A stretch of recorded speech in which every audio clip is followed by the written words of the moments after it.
day 12 and we've had a change of plans because of the huge landslide that crossed the road where we were supposed to go this morning. So instead of heading north, we're heading south. We're going through the Atoll Tunnel now, which is a modern long tunnel that I have no doubt saves at least an hour of switchbacks to get across the former mountain on the road that would have been there, but now we go through.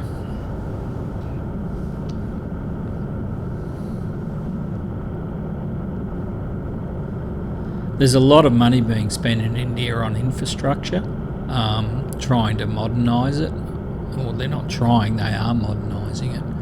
And especially in the north, they seem to be spending a lot of money on things like roads and hydroelectric projects, massive amounts of money even by Western terms.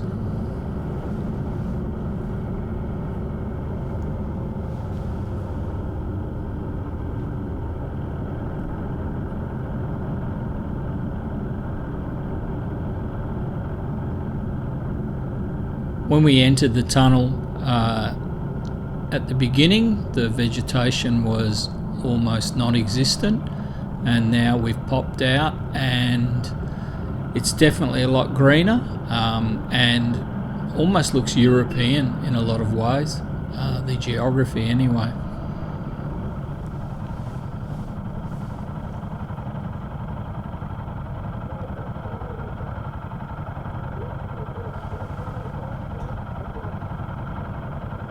This is the main road south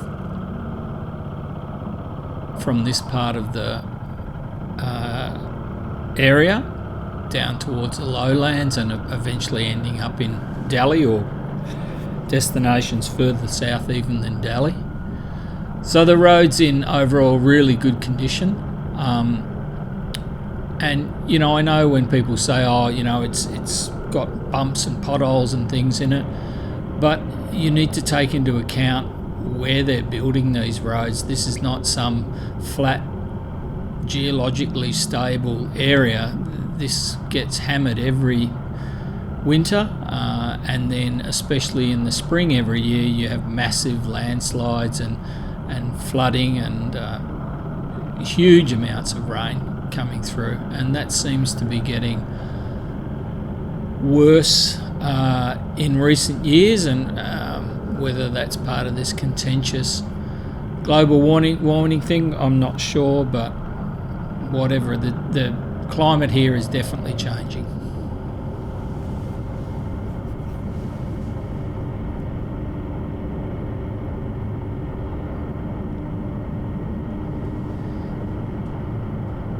It's around about 8 a.m. and that's still quite early for Indian roads, but you can see that there's a significant amount of traffic compared to where we've been for the last 10 days. This is a very, very busy road, but we're still leaving early to avoid that.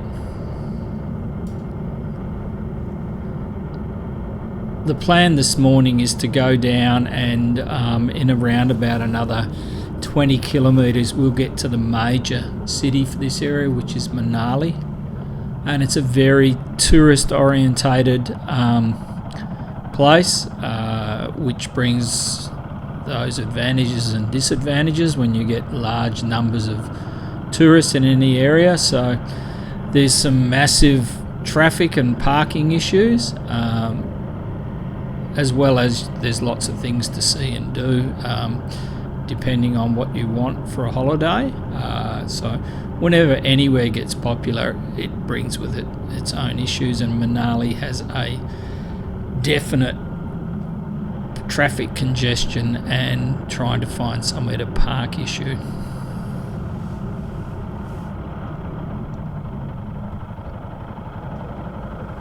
I've been to Manali before, and it doesn't really hold a lot of second look interest to me, so the plan is to go there, and then Hung and Tom will go and have a look around, and I'll either go with them or I might just find a place to sit down and have a quiet drink while they have a wander around for an hour or so.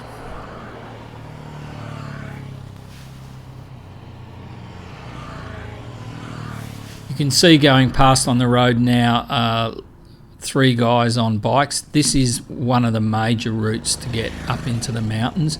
So you see lots and lots and lots of guys on set up bikes heading up into, most of them head up into Landslide, which is much more popular, but some will get about 5 kilometres the other side of the Atoll Tunnel and turn to the right and then go across into the Spiti Valley. But the overwhelming majority are still going up into Landslide.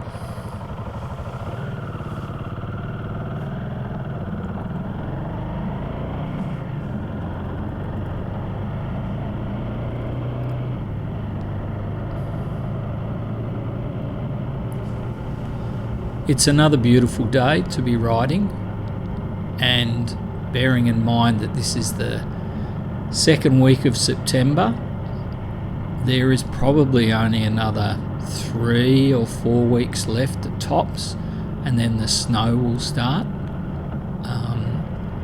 It won't be huge here, the snow, it will be up higher, but it'll still get very cold, and they'll have snow around the place occasionally.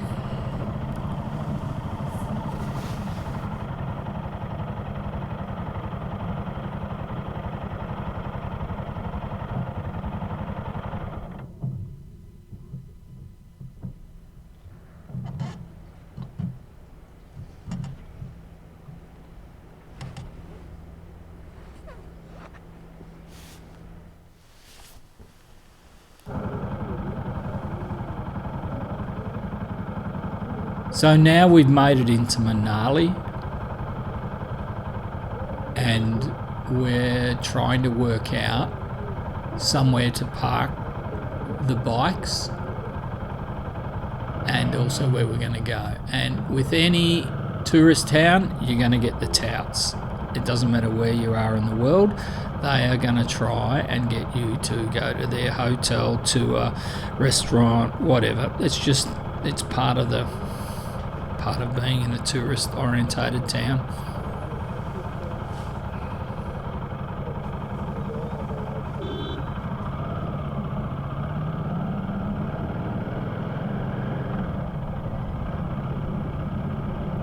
Once again, it's relatively early in the morning, so there's not the huge amount of traffic and people that you get later in the day. But you have an idea of, just how crazy it would get with 15, 20 times the traffic around the place and a lot more people walking all over the roads.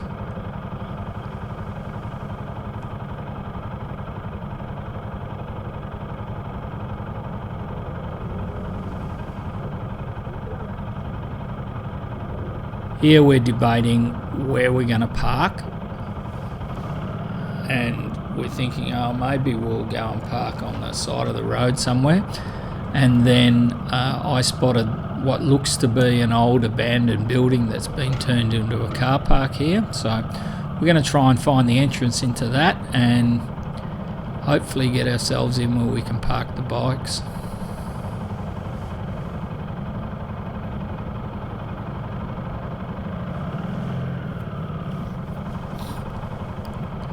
If this was a smaller town with not so many tourists in it, I'd have no problems just parking the bike and leaving the gear on it, wandering off for 30 or 40 minutes and coming back and nothing had been taken. But with larger tourist towns always comes the opportunists that move to those areas hoping to get some kind of job that's going to give them a heads or a hand up, and a lot of them don't make it. So the crime rates in towns that are tourist orientated are obviously a lot higher than ones that don't see a lot of guests coming through. These shops now here are all just closed. They open later in the day and go right through the night.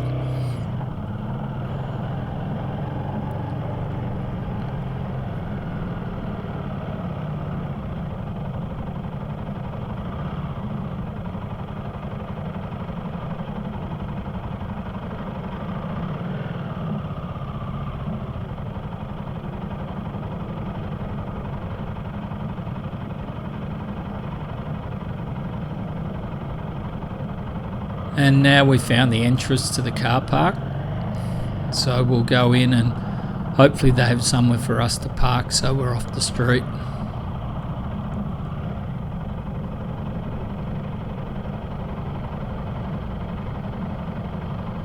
And yep, we are good,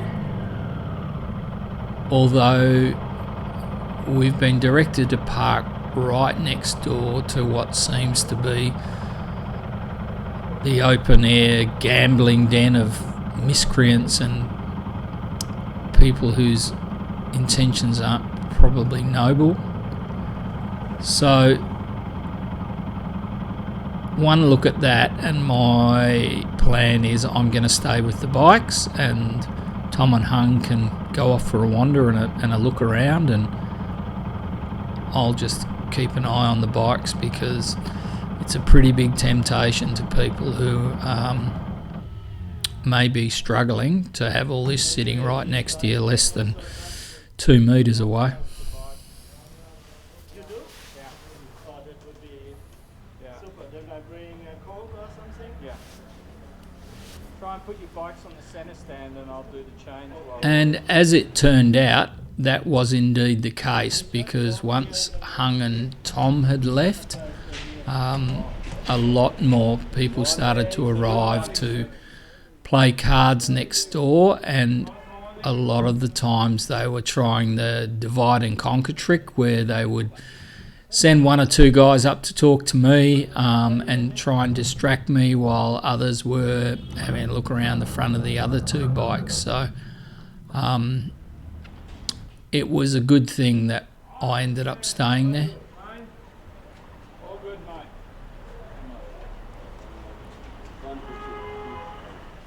150 for all? Yeah. The same old 150? Have you got 150 from the morning?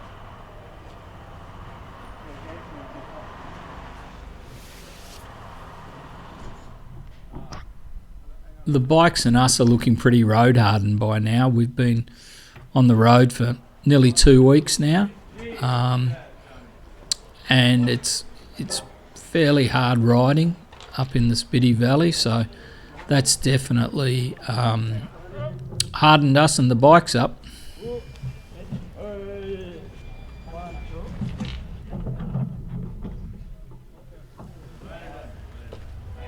We're putting the bikes up on the centre stands because I have decided that while the guys are off wandering around, I'm going to get the chain lube out and lube the bike chains, and that'll give me something to do.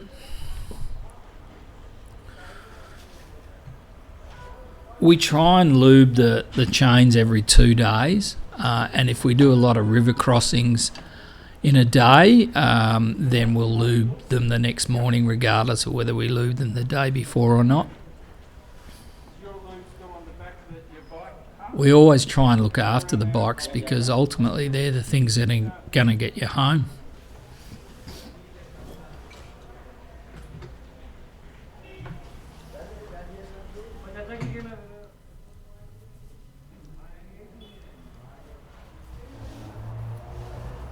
So this one is the city?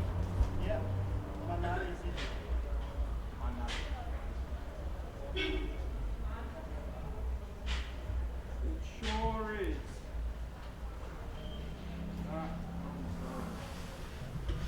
We had a lot of gear on the bikes this trip, and we also learnt a lot of lessons about what we don't need to bring next season. I know. Wow. We definitely overpacked for what we thought was going to be the super cold conditions, and next season I will take a lot less warm gear.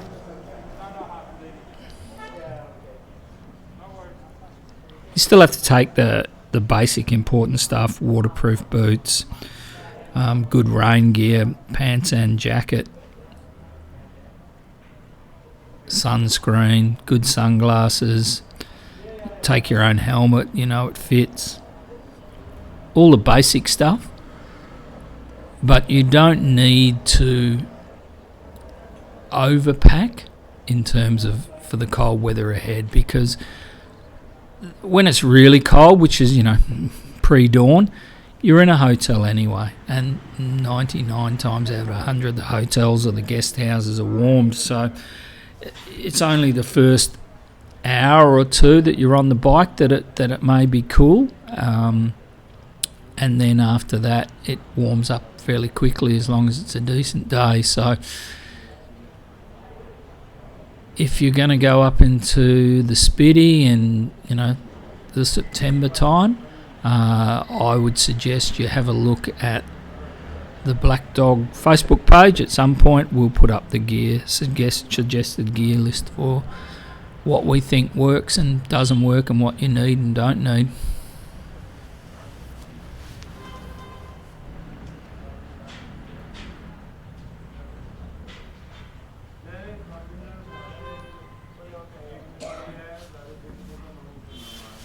So the guys go off for a wander around and I stay with the bikes.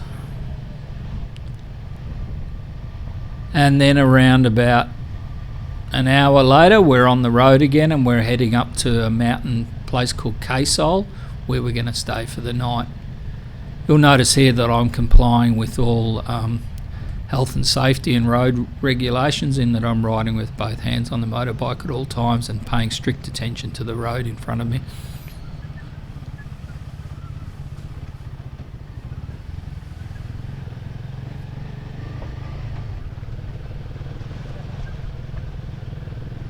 When the road gets a bit shitty, I always start whistling. I don't know what it is, but I do. And so some days I have got chafed lips from whistling so much when you're up in the Spitty, but anyway, it is what it is.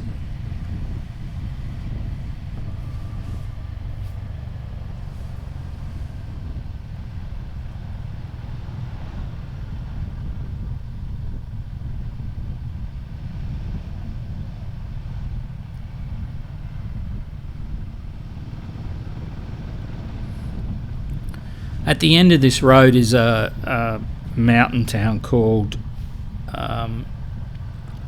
Kaysol, and then a little bit further up is another one called Tosh, and Tosh is the very famous town from the 1960s and early 70s where all the hippies went, and I think the Beatles went there, and they all got stoned out of their brains on hashish and marijuana and probably LSD and all the other things that they were taking back in those days. And it's still quite funny when you get there, because there are still people going there who think it's 1969 even though they're 19 years of age. And yeah, it's really quite amusing to watch all these pseudo hippies wandering about the joint.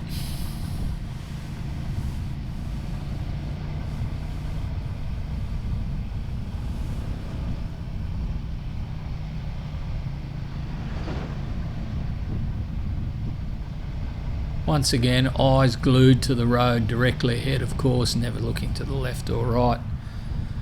Good diligent rider that I am.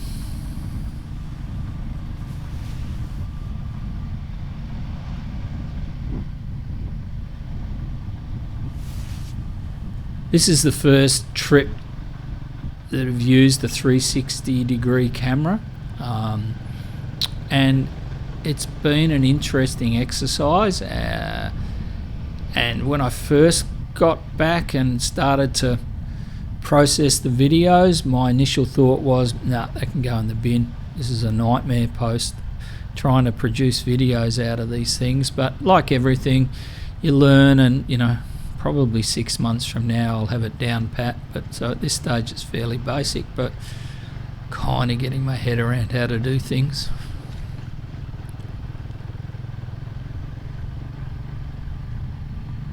There'd be more whistling taking place here because the road's unsealed.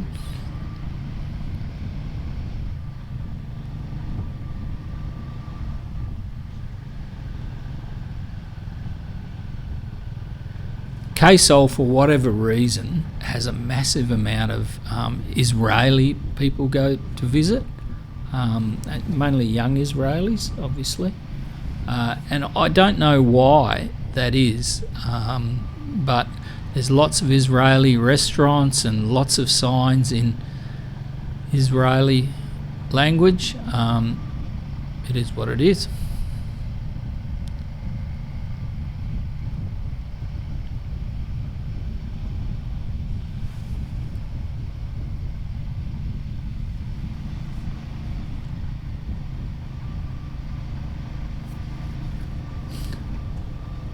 This is the only road up, and it's not wide, but it's really well kept, so it doesn't present any problems.